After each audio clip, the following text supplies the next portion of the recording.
Cigarette হলে ভালো হতো না?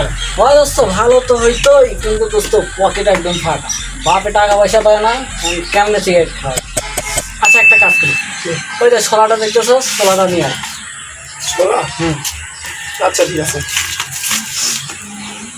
এই ছোলা কি করবে? ছোলা কি করবো, এই সিগারেট তো নাই, এখন এই ছোলাটা টানবো, তাহলে সিগারেটের একটা ফ্লেভার পাবো।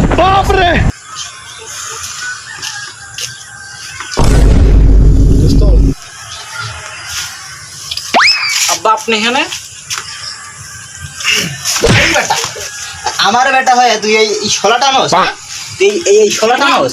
আবার টানবো না, আর টানবো না, এই কান ধরতেছে, আব্বা আর টানবো না। আরে টেনশনের কোনো কারণ নেই। এই দাদা ল, আমার বেটা সিগারেট টানি, তুই শোলা টানোস? যা। আর তোর পকেটে টাকা নাই? হ্যাঁ চল টাকা, এখন থেকে ওই শোলা বাদ দিয়ে সিগারেট টানবি। হ্যাঁ আচ্ছা আব্বা একটু ছাড়ান, আচ্ছা আচ্ছা, বেঁচে থাক বেঁচে থাক। তাহলে আব্বা টানবো। হ্যাঁ